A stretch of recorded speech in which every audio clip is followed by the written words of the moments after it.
시작하겠습니다. 안녕하세요. 오늘 웨비나 강연을 맡게 된 의문을 열다의 과학 강사 김미사입니다. 반갑습니다. 오늘 날씨가 너무 좋죠. 정말 날씨가 좋은데 코로나만 빼면 점점점 그죠?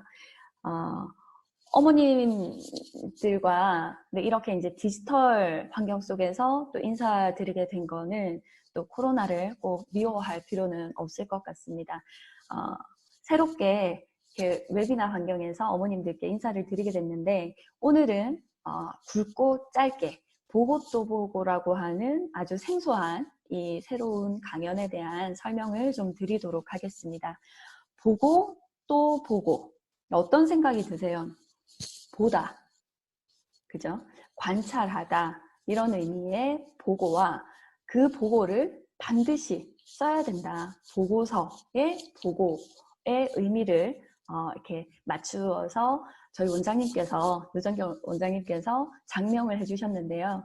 보고 또 보고라고 하는 이 비교과 수업의 특징을 말씀드리면 프로젝트형 주제탐구 수업이다. 이렇게 이해를 하시면 될 것 같습니다. 그렇다면 프로젝트 수업이라고 하는 거는 말 그대로 하나의 주제에 대해서 어떤 문제를 해결해 나가는 그 전체, 그 과정을 우리가 이제 프로젝트, 그 결과물이 반드시 있어야 되겠죠. 주제 탐구라고 하면 하나의 주제에 대해서 깊게 다양한 방법으로 각자가 탐구해 가는 것을 의미합니다. 자, 이 보고 또 보고가 지금까지는 저희 의문을 열다의 재원생들을 위한 비교과 수업으로 2회 진행이 됐었는데요.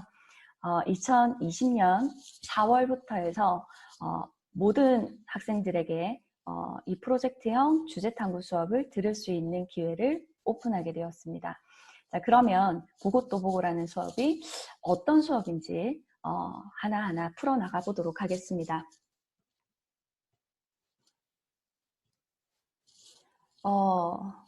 어머님들께서 지금 보시는 사진을 접하시고 어떤 생각이 드세요? 저는 좀 끔찍한데요. 사람 얼굴을 한 로봇이죠. 미래학자들은 2035년에 가구마다 이렇게 생긴 감정 교류가 가능한 인지정서 로봇이 하나 이상 다 가지게 된다라고 예측하고 있습니다.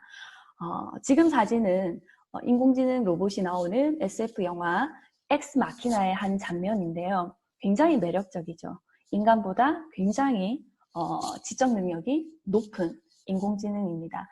이 인공지능 로봇과 인간이 같이 협업하고 생존을 같이 해나가는 이 미래사회 2035년이면 아마 우리 자녀분들이 지금 사회에 나와서 활동을 하고 있지 않을까요?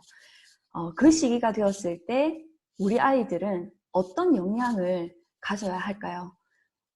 감히 상상이 잘 안 되시죠? 다보스 포럼이라고 부르는 월드 에코노믹 포럼이 매년 열리고 있습니다. WEF 이 포럼은 매년 이제 세계 경제와 관련된 그 세미나를 하는 포럼인데요. 여기에서 2015년도부터 집중적으로 다루는 주제가 있습니다. 바로 핵심 미래 역량이라고 하는 건데요. 비판적인 사고 능력, 그 다음에 창의력, 소통 능력, 협업 능력 이렇게 네 가지를 미래에 핵심적으로 필요한 우선순위에 두어야 할 역량이라고 이야기하고 있습니다. 그렇다면 비판적 사고 능력, 창의력, 소통 능력, 협업 능력이 과연 우리 교육 현장에서 길러지고 있을까요?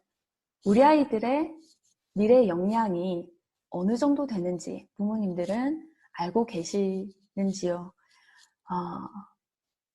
의문을 열다의 보고 또 보고 수업의 첫 번째 목표는 바로 이 미래 사회에서 필요로 하는 핵심 미래 역량, 포시 역량이라고 하는 비판적 사고 능력, 창의력, 소통 능력, 협업 능력을 기르게 하는 것입니다.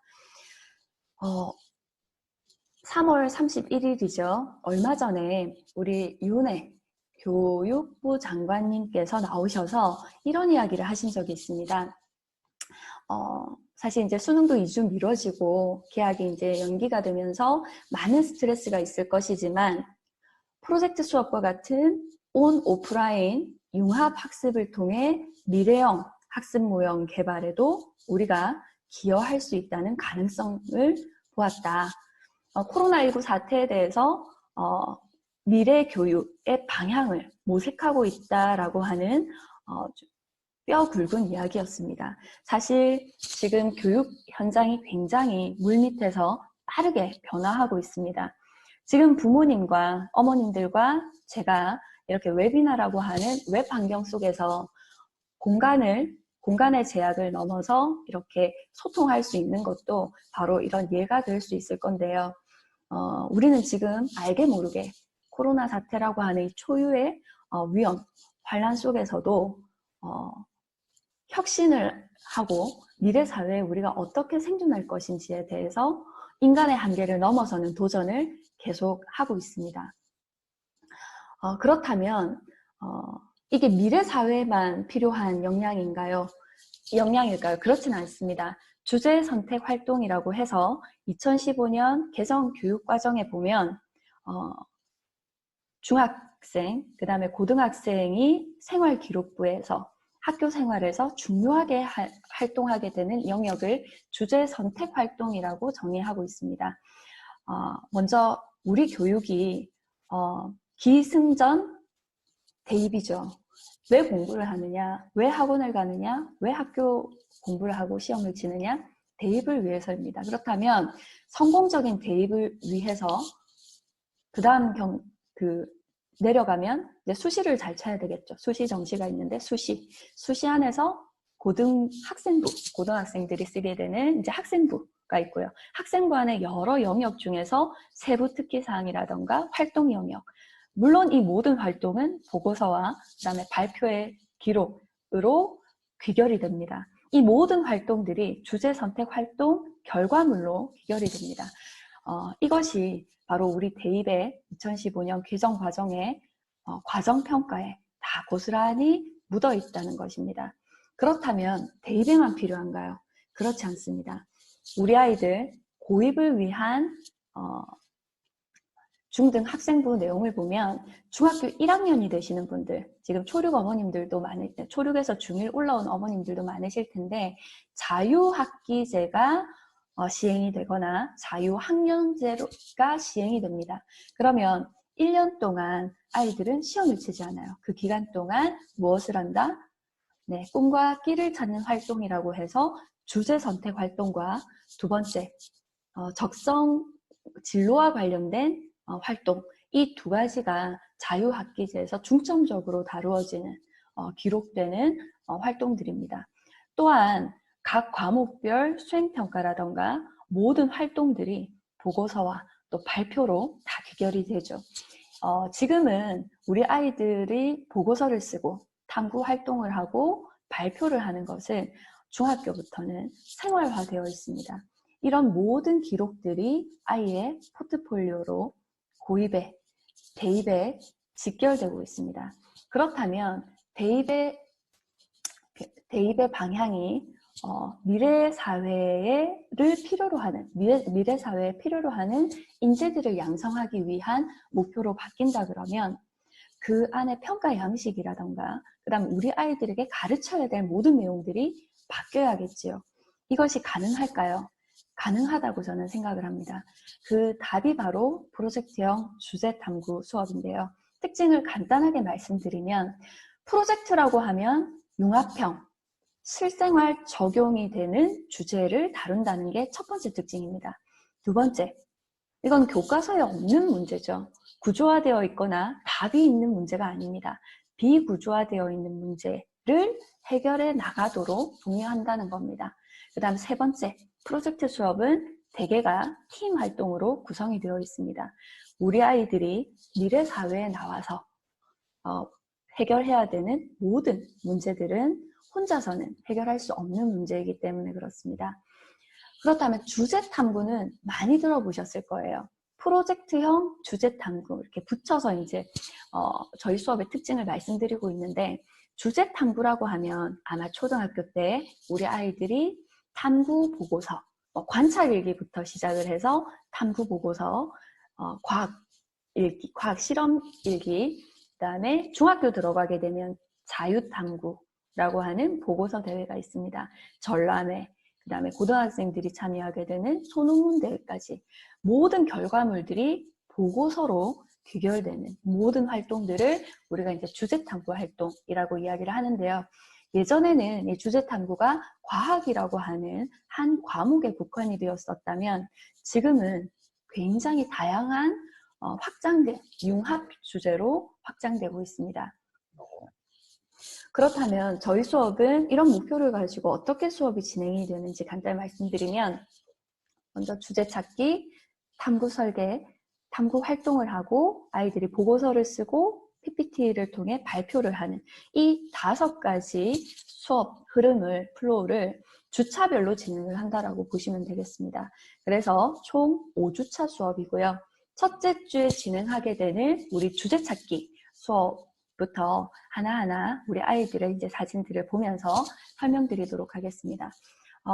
지금 보시는 주제는 우리 아이들이 2019년 여름방학 때 일기생들이 작성했던 보고서의 주제들이고요. 그 다음에 옆에 보시는 2020년 겨울방학 2기 학생들이 작성했던 보고서 제목을 제가 탐구 주제 예시로 올렸습니다. 지금 보시면 1기 아이들과 2기 아이들의 차이점이 있죠. 눈치채셨나요? 1기 아이들은 학생별로 보고서를 썼습니다. 2기 학생들은 팀별로, 조별로 활동 보고서를 썼는데요. 인원수는 비슷했어요. 10명 정도의 친구들이 한 반에서 5주차 동안 처음에는 1기 학생들은 각자의 보고서를 본인이 선택을 해서 주제를 정하고 탐구를 진행을 했고요. 그 다음에 코로나19로 우리 줌으로 발표를 마쳤던 2기 학생들 같은 경우에는 팀별로 진행을 했습니다.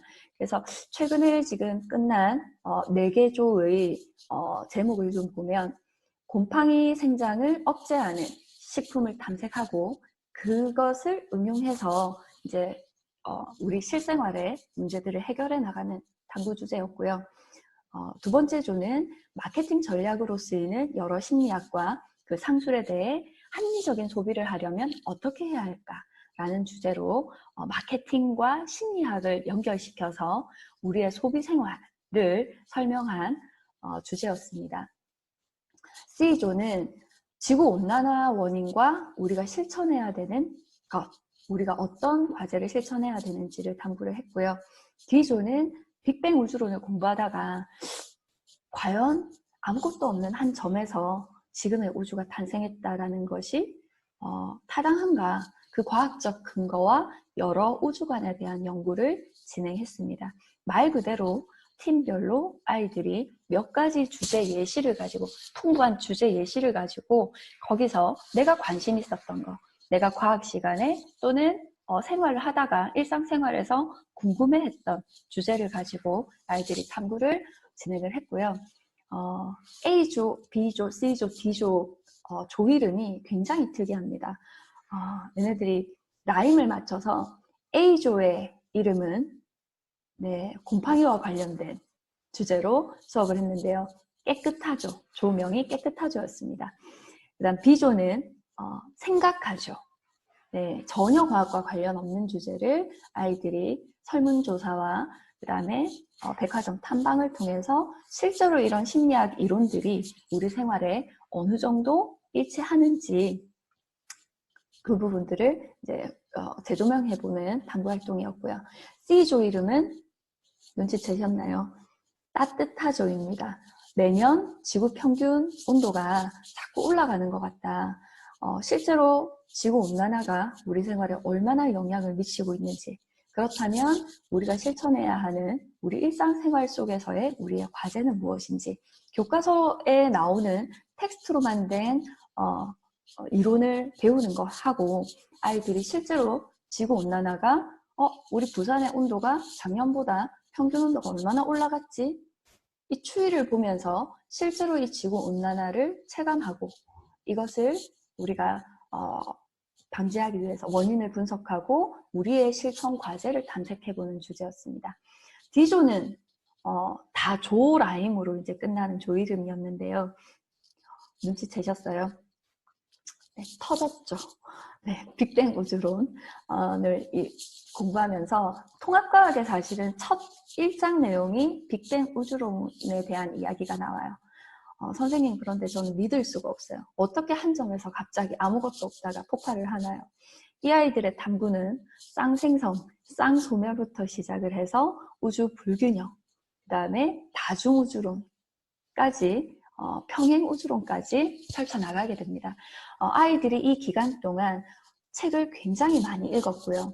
사실 코로나 때문에 종강 일정이 조금 늘어지면서 한 2달 가까이 아이들이 탐구를 진행을 했었는데 상당히 긍정적인 아이들의 반응이 있어서 오늘은 아이들의 사례 중심으로 좀 설명을 드리도록 하겠습니다. 지금 보시는 보고서 예시는 아이들 9명의 아이들이 제출한 보고서 중에서 지금 일부 발췌를 했습니다. 지금 보시면 쌍꺼풀 유전에 관한 통계적 고찰이라고 해서 이 친구의 보고서에 대해서 간단히 소개를 드리면 유전이 나오잖아요. 멘델의 유전 법칙이 생물 교과서에 나옵니다. 학생이 이 내용을 보다 보니까 우리 인간의 유전에 대해서도 이 멘델의 유전 법칙, 우열의 법칙이나 분리의 법칙이나 독립의 법칙이 성립하는지가 궁금해졌어요. 그래서 쌍꺼풀 유전에 대한 관심을 가지고 찾아봤더니 놀랍게도 이 쌍꺼풀 유전은 우열의 법칙을 만족한다라는 결론을 얻게 됩니다. 그래서 선생님, 제가 나중에 이제 이 생물학 쪽으로 진로를 정하고 있는데 쌍꺼풀과 관련된 탐구 보고서를 이 한 달 동안 해도 될까요? 해서 같이 이제 주제를 정하고 설계를 했는데요. 제일 먼저 했던 탐구 활동은 우리 가계도부터 분석해보자. 증조 할아버지, 할머니, 외증조 할아버지, 외증조 할머니부터 시작을 해서 4대에 걸쳐서 실제로 쌍꺼풀이 있다, 없다를 아이가 가계도를 조사를 하게 됩니다. 우리 가족을 보니까 이 가계도에서 어느 정도 이 우열의 법칙이 맞았다라고 생각을 하고 이게 불특정 다수에게도 통용이 될까 확인을 하고자 설문조사를 하게 됩니다. 인터넷으로 이제 설문조사를 했었을 때 사실은 100명 이상의 같은 군의 사람들이 설문조사에 응해줘야지만 유의미한 이제 그 설문조사 결과를 우리가 찾을 수 있는데 사실 이 친구 같은 경우에는 많은 수의 그 설문조사를 받지는 못했어요.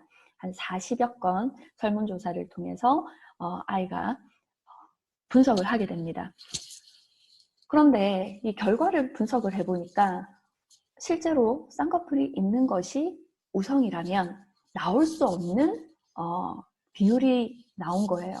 쌍꺼풀이 있는 사람이 쌍꺼풀이 있는 유전 형질이 우성이라면 쌍꺼풀이 있는 사람과 없는 사람이 세대를 계속 반복하면 3대1의 비율을 가져야 되지 않나요? 표현 형질이 3대1로 표현이 되어야 하지 않나요?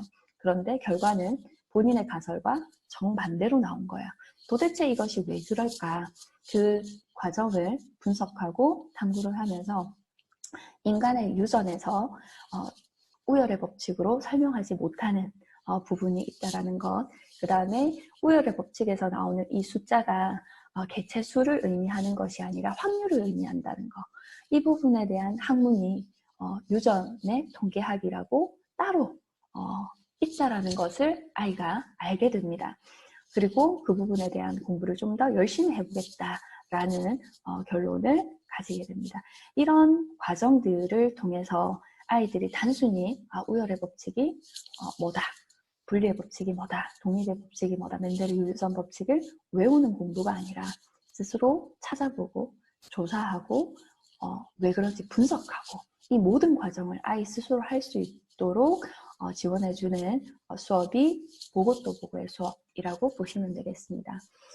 이번에 끝난 2기 학생들 중에서 한 조의 보고서를 보시면 음식에 따라서 곰팡이가 잘 생장하는 음식도 있고 곰팡이의 생장을 좀 억제하는 식품도 있더라 하는 것을 아이들이 실험으로 탐구를 하고 곰팡이의 생장을 억제시키는 재료를 찾아서 곰팡이가 잘 피는 공간에 이걸 친환경적으로 활용할 수 있는 세제로 활용하자라는 목적으로 아이들이 실험 주제로 선택을 하게 됩니다. 굉장히 인상적이었던 것은 주제 자체는 굉장히 평이한 주제였지만 아이들이 탐구를 진행하는 과정에서 역시 실패를 겪게 됩니다. 곰팡이가 잘 생길 것 같았는데 여름보다는 겨울이었잖아요. 곰팡이가 잘 생기지 않더라는 거예요. 그래서 3주 동안 하다가 아이들이 포기하려고 하더라고요. 그런데 3주가 지난 설 이후 급격하게 곰팡이가 피는 것을 확인을 했습니다. 그래서 식초를 제외한 모든 식품에서 곰팡이가 핀 것을 아이들이 확인을 하고 이걸 수치화해서 결과를 분석했던 이런 부분들이 굉장히 칭찬할 만한 부분이었고요. 아이들마다 이 보고서를 완성을 하다 보면 보고서에 많은 항목들이 다소 좀 형식적인 부분들이 있습니다. 이 형식적인 부분, 특히 결과라든지 그 다음에 탐구 방법이라든지 그 다음에 실험에서 변인 통제라든지 이런 부분들을 어떻게 통제해야 되는지를 경험을 통해서 알아간 좋은 사례였다라고 보여집니다. 우리 아이들은 이 수업을 듣고 어떤 이야기를 했는지 보고도에 대한 수업 후기를 한번 보도록 하겠습니다. 지금 배경화면으로 나오는 아이들의 사진은 저희 친구들의 얼굴이기 때문에 제가 화면을 공유할 때는 조금 좀 뿌옇게 해서 공유하도록 하겠습니다. 첫 번째 친구는 이렇게 이야기를 했어요. 모두먼들이 함께 프로젝트 활동을 하거나 탐구 보고서를 작성하고 주제를 정해서 탐구하는 일은 솔직히 학교에서도 수행평가로 너무나 많이 해본 것들이라고 생각한 부분도 있었는데 학교에서 내주는 과제보다 준비할 시간이 충분했고 그만큼 주제에 대해서 자세히 알아낼 수 있는 진짜 탐구를 해본 좋은 경험이었다. 무엇보다 주제가 한정되어 있는 것이 아니어서 평소 진짜 궁금했던 내용에 대해서 탐구해 볼 수 있었던 뜻깊은 경험을 만들어 주었다라는 후기가 있었고요. 두 번째 후기입니다. 개인적으로 이 사진은 제가 굉장히 좋아하는 사진인데 아이들이 탐구 활동을 하다 보면 항상 웃어요. 네. 이게 공부라는 생각을 하지 않고 사실 시험을 치기 위한 공부, 답이 있는 공부를 할 때보다 훨씬 더 즐겁고 행복해합니다. 이 친구는 이렇게 수업 후기를 썼네요. 과학 보고서를 정리할 때 어디서부터 어떻게 시작할지가 늘 고민이었는데 이번 수업을 통해 그 부분에 대해서 정리가 되었다. 앞으로의 과학 보고서는 완성도가 더 높아질 것 같다. 사실 중학교 2학년, 3학년 정도의 학생들 같은 경우에는 우리 아이들이 다 디지털 네이티브 세대라고 하잖아요. 어른들보다 훨씬 더 디바이스, IT 환경, 디지털 환경에 익숙합니다. 그럼에도 불구하고 아이들이 디바이스는 잘 다루지만 실제로 자기가 해결해야 되는 문제, 학습과는 연결시키는 것을 어려워하는 경우가 많거든요. 여기에서 보고서를 쓸 때 엑셀을 어떻게 활용을 하고 결과 데이터를 어떻게 집요하게 분석해가고 실패에 대해서 어떻게 대응해야 되는지를 아이들이 배우면서 보고서를 잘 쓰는 연습을 할 수 있는 좋은 기회였던 것 같습니다.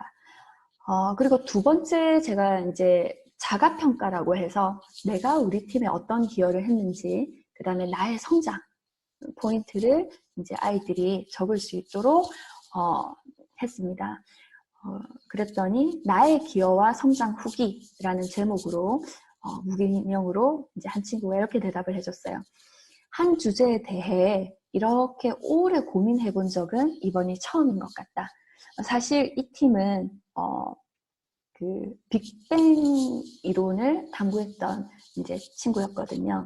다른 팀의 발표를 들으면서 내 발표의 문제점, 그리고 보고서를 보면서 다음에는 어떻게 해야겠다라는 것을 알게 되었다. 많은 것을 배웠다.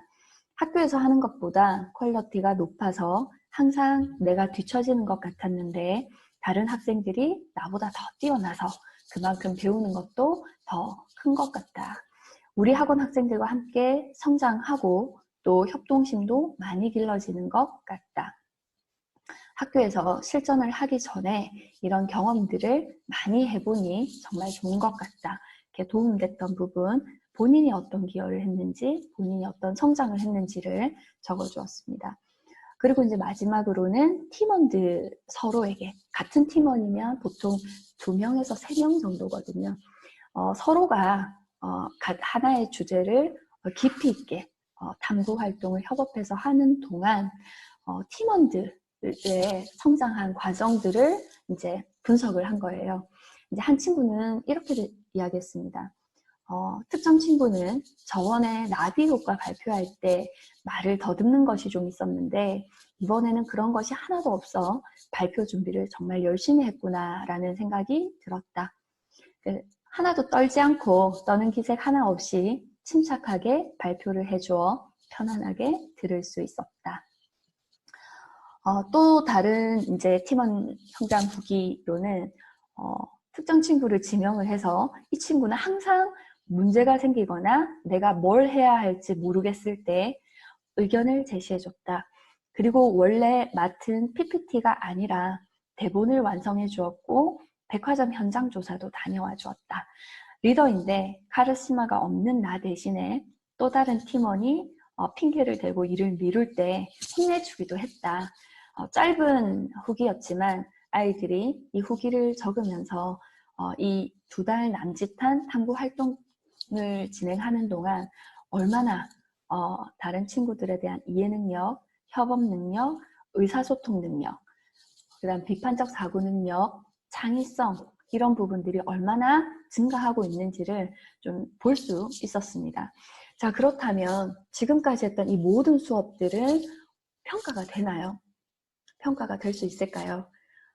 지금 보시는 이 성적표는 2가지 성적표는 성적 없는 성적표라고 하는 책에 나온 2가지 성적표입니다. 오른쪽에는 우리가 흔히 보는 대한민국의 종합성적표이죠. 만점 몇 점에 이 아이가 받은 점수가 나오고요. 원점수로 했을 때 성취도가 어떻게 되고 등급을 매깁니다. 그리고 이 아이의 석차가 어떻게 되는지 과목 평균에 비해서 얼마나 잘했는지 못했는지 사실 이런 비교하는 성적표가 우리한테 좀 익숙한데요. 물론 정량평가도 필요합니다만 지금 왼쪽에 보시는 성적표는 전혀 다릅니다. 이 성적표는 아까 설명의 초두에 보셨던 다보스 포럼, 스위스 다보스에서 매년 열리고 있는 세계 경제 포럼에서 미래 인재 역량이 대두가 되면서 2015년 이후부터 많은 선진국에서 역량을 평가하는 성적표, 역량 성적표로 바뀌고 있습니다. 여기에는 다른 친구들과 비교하는 어떤 데이터도 없어요. 단지 내가 가진 8가지 또는 4가지 영역 중에서 어떤 역량이 강하고 어떤 역량이 향상되었는지 이런 부분들을 상대적으로 나의 역량 길이를 비교할 수 있는 형태로 구성이 되어 있습니다. 그렇다면 우리 보고 또 보고 수업을 들었던 친구들은 어떻게 이런 활동의 결과물들을 성적표로 평가표로 받게 되었는지 소개를 좀 드리도록 하겠습니다. 3가지로 평가를 했는데요. 첫 번째는 팀별 탐구 보고서 평가 결과입니다. 결과물로 탐구 보고서와 PPT 발표가 있기 때문에 이 친구들은 완성된 탐구 보고서에 대한 평가를 받게 됩니다. 선생님의 첨삭 평가가 있고요. 그 다음에 나머지 학생들도 이 보고서를 보고 평가자가 되어서 평가를 하게 됩니다. 그래서 여러 학생들이 코멘트를 해줬던 내용이 들어가게 됩니다.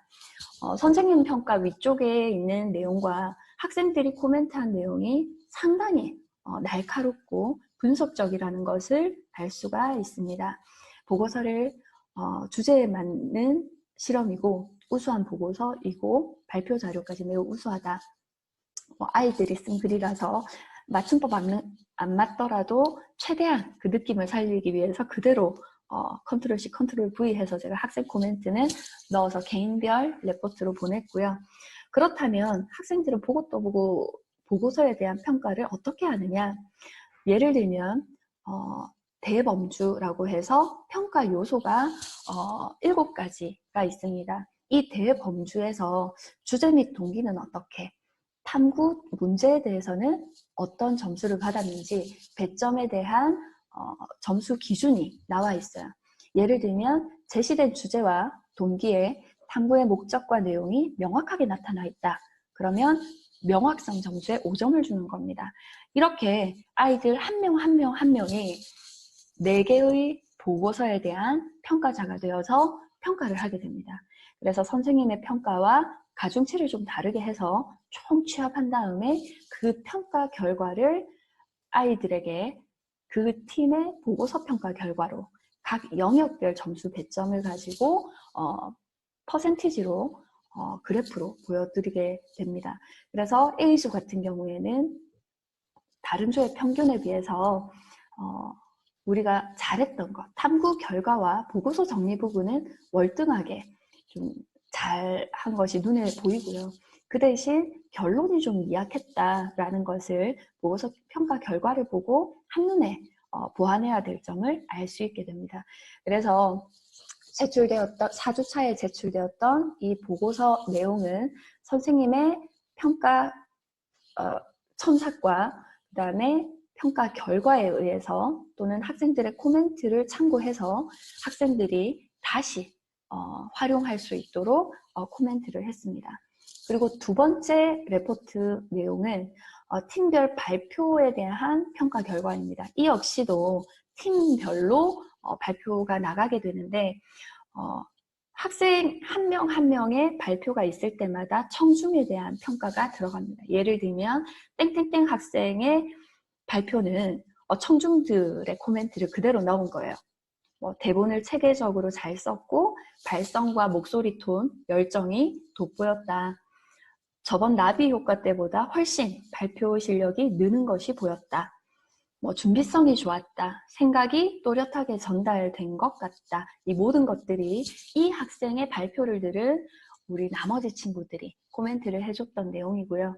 그리고 그 팀 전체의 어떤 PPT 디자인이라던가, 그 다음에 전달력이라던가, 준비성, 그 다음에 이것이 얼마나 실용적이었는지, 나에게 도움이 되었는지, 그 다음에 얼마나 진정성 있게 발표를 했는지에 대해서 나머지 평가자들이 역시 이것도 이제 평가를 한 걸 취합을 해서 가중치를 다르게 해서 전체 우리가 수업을 했던 아이들의 평균적인 발표 평가 점수에 비해서 어느 부분들이 조금 약하고 어떤 부분이 상대적으로 좀 돋보였는지를 아이들이 볼 수 있도록 영양주 미심으로 평가를 했습니다. 마지막으로는 개인별 역량 평가 결과가 들어가는데 이거는 이제 말 그대로 이 수업을 했던 학생 한 명 한 명의 포시 역량, 핵심 미래 역량이라고 이야기하는 창의성, 협업 능력, 의사소통 능력, 비판적 사고력에 대한 소 항목을 정해서 아이들이 한 달 동안 있었던, 한두 달 동안 있었던 이 팀 활동을 하는 동안 상대방을 팀원에 대한 평가를 하게 되는 겁니다. 그리고 그걸 지켜본 코치인 선생님도 그 한 명 한 명에 대한 이제 평가를 해서 그 평가 결과를 역시 가중치로 환산을 해서 보여주는 건데요. 이 개인별 데이터에서 이제 눈여겨보셔야 되는 거는 이 아이가 지난번에 비해서 조금 더 높은 퀄리티의 보고서를 썼다 그러면 역량은 얼마나 높아졌는지, 창의성 협업 능력, 의사소통 능력, 비판적 사고 능력, 내가 가진 역량 중에서 이 친구는 의사소통 능력이 다른 영역보다 좀 이번 활동을 하는데 두드러졌다. 이렇게 볼 수 있겠죠. 이런 부분들을 강화시키기 위한 레포트라고 보시면 되고요. 그 다음에 이제 개인이 평가했던 이 수업의 장점, 그 다음에 내가 기여했던 점, 나의 성장, 그 다음에 스스로 발전했던 점, 그 다음에 팀원들의 평가까지 해서 개인 레포트가 평가지로 이제 나가게 됩니다. 마지막은 이제 선생님의 총평이 들어가고요. 그러면 지금까지 했던 내용들이 우리 생기부에 아까 말씀드렸던 여러 가지 주제 탐구 활동으로 연동이 될 수 있는가? 지금 같은 경우에는 그게 연동될 수 있는 이제 하나의 사례로 참고하시면 좋을 것 같습니다. 예를 들면 아까 쌍꺼풀 유전에 대한 이제 탐구를 했던 친구의 이제 결과 보고서나 PPT가 학교에서 활용되어질 수 있다면, 또는 수행평가로 연동시키거나 동아리 활동으로 연동이 된다 그러면 이제 이렇게 적을 수 있겠죠. 1학년 과학 교과 시간 중 유전 단원을 학습하고 난 후 주변 친구들 중 쌍꺼풀 수술을 하는 경우를 접하면서 쌍꺼풀과 관련된 유전 현상을 탐구해 보기로 함. 부모의 유전 현질 중 하나인 쌍꺼풀이 자손에게 어떻게 유전되는지를 고찰하기 위해 통계적 조사를 실시함. 우선 쌍꺼풀 유전이 우열의 법칙을 따를 것이라는 가설을 설정한 후 가계도를 통해 3대에 걸친 쌍꺼풀 유전 형질을 분석하여 쌍꺼풀 유전은 우열의 법칙을 따르며 쌍꺼풀이 있는 것이 우성임을 확인. 자신과 부모의 쌍꺼풀 유무를 묻는 설문지를 작성하고 이를 온라인 설문 방법을 통해 조사함. 우열의 법칙과 분리의 법칙에 의해 동일한 확률로 각 형질이 유전될 때 충분히 세대가 반복되면 통계적으로 75%의 확률로 쌍꺼풀이 표현될 것이라고 예상하고 49명의 표본을 수집하여 분석함. 여기까지 이제 이 학생의 어떤 탐구 내용을 정확하게 알고 있는 선생님들의 코멘트가 더해진 생기부 내용이라고 말씀드릴 수 있겠습니다. 이렇게 저희 수업은 3가지 목표, 아까 말씀드렸던 포시, 미래 핵심 역량을 기르기 위한 수업이다. 두 번째, 미래 사회의 새로운 교육 모델로 유은혜 장관께서 말씀하신 온라인 교육, 원격 학습관리, 온오프 프로젝트형 융복합 수업, 이 모든 것들이 미래형 수업 모델이라는 겁니다. 그 다음 모든 활동들, 지금 이미 2015년부터 수시 학생부 종합전형의 핵심 결정체가 바로 보고서라는 점은 다 알고 계실 거라고 생각을 합니다.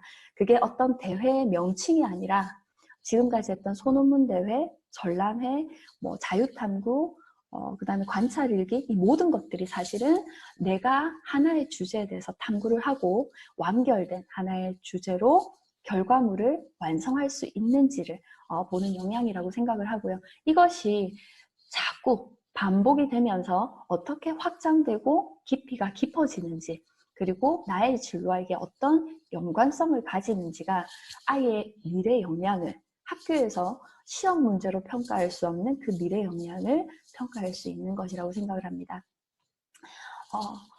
곧 코로나가 이제 그치고 이 위기가 끝나면 정말 교육 환경은 많이 변해 있을 것이라고 교육 관계자들은 예상을 하고 있습니다. 우리 어머님들 또한 디지털 환경에 누구보다 빨리 적응하고 우리 자녀들을 위해서 누구보다 빨리 학습을 하셔서 지금 저와 이렇게 대면을 하고 있는 거라고 생각을 하는데요. 위기는 기회를 낳는다라고 합니다. 위기라고 하는 것은 내가 잃을 것이 무엇인가를 생각하는 것이고, 내가 무엇을 잃고 있지? 위기라고 하는 것은 그 무엇을 얻을 것인가를 생각하는 데서 기회를 다시 찾는다라고 생각을 합니다.